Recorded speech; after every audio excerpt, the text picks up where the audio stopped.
इतिहास की इस क्लास में पिछली क्लास में हमने राजस्थान इतिहास का सिलेबस डिस्कस किया।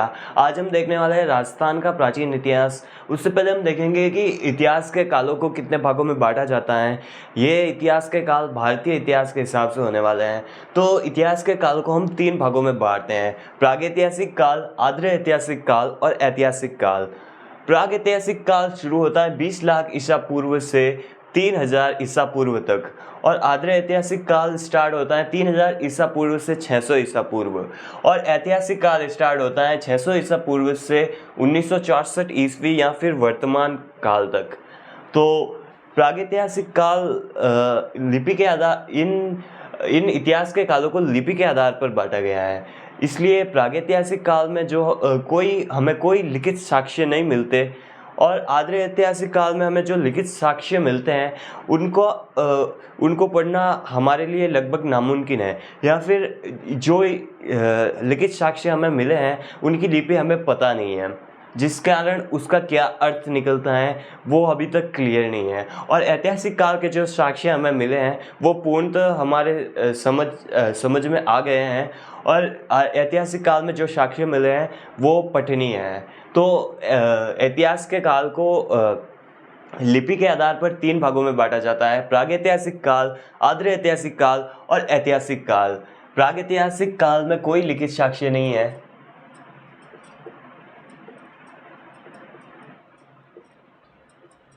आद्य ऐतिहासिक में जो साक्ष्य मिले वो पूर्णतः अपठनीय हैं, या फिर जिनका अर्थ हम समझ नहीं सकते। और ऐतिहासिक काल में जो साक्ष्य मिले हैं वो है लिखित साक्ष्य जो कि पठनीय है।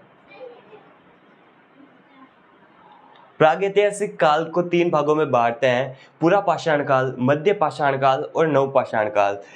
इन कालों में पत्थर का यूज़ बहुतायत से होता था, जैसे पत्थर के औजार बनते थे, तो इनको पाषाण काल कहा जाता था। और इनको 3 भागों में बांटा जाता है: पूरा पाषाण काल, मध्य पाषाण काल और नवपाषाण काल।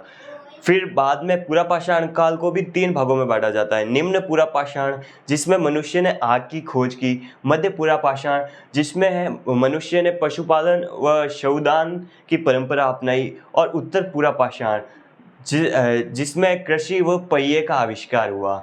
उसके बाद हम देखते हैं आद्य ऐतिहासिक काल, जो कि 3000 ईसा पूर्व से 600 ईसा पूर्व के मध्य है। इसको भी हम 3 भागों में बांटते हैं: ताम्र पाषाण काल, जब मनुष्य ने तांबे और पत्थर का सम्मिलित उपयोग किया; और उसके बाद देखते हैं सिंधु घाटी सभ्यता, जो कि 2600 ईसा पूर्व से 1900 ईसा पूर्व तक है। उसके बाद देखते हैं हम वैदिक सभ्यता। वैदिक सभ्यताओं के भी दो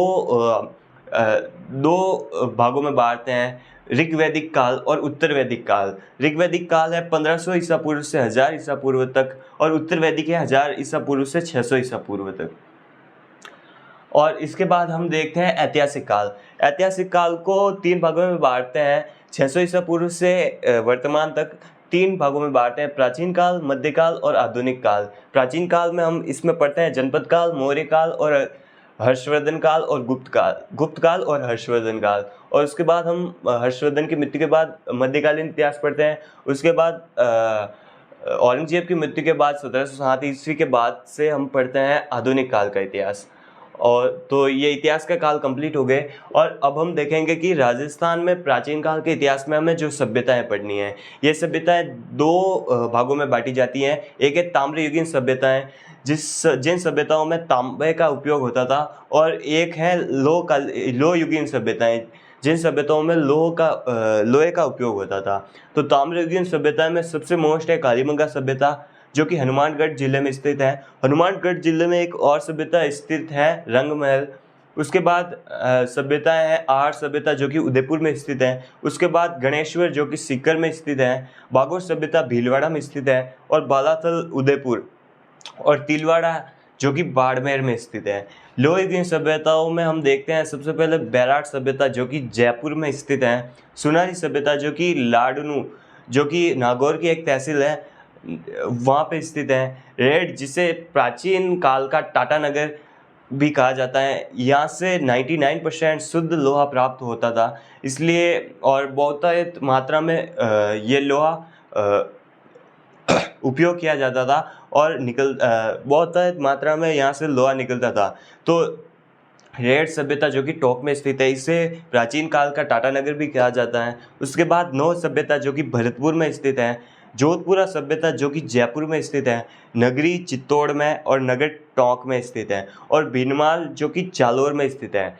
ये भीनमाल गुर्जर प्रतिहार का एक शाखा भी भीनमाल से है। गुर्जर प्रतिहार की 26 शाखाएं बताई गई हैं, जिनमें मोस्ट हैं मंडोर के प्रतिहार, भड़ोज के प्रतिहार, भीनमाल के प्रतिहार, और सबसे जो प्रतिहारों में सबसे पुरानी शाखा है वो है मंडोर के प्रतिहार। उसके बाद जो भीनमाल शाखा है वो भीनमाल जालोर में स्थित है, और इसी भीनमाल के पहले जो वहाँ पे सभ्यताएं स्थित थी वो है भीनमाल की सभ्यता जो कि जालोर जिले में स्थित है। तो आज की क्लास में हमने पढ़ा इतिहास के काल, और जो सभ्यताएं हम राजस्थान इतिहास में पढ़ने वाले हैं उनकी जानकारी। अगली क्लास में हम पढ़ने वाले हैं कालीबंगा सभ्यता और आर्ट सभ्यता के बारे में। तो मोस्ट सभ्यताएं ये हैं, एक कालीबंगा सभ्यता, एक आर्ट सभ्यता, बागोर और गणेश्वर सभ्यता, और बैराट सभ्यता, रेड सभ्यता। ये सभ्यताएं मोस्ट इम्पोर्टेंट है जिसको अपन को याद करनी है, और ये बाकी सब अदर सभ्यताएं जिसको आप 2-2, 3-3 लाइन में पढ़ सकते हो। तो आज की वीडियो में इतना ही। इसकी PDF आपको हमारे टेलीग्राम चैनल पर मिल जाएगी। तब तक के लिए बाय।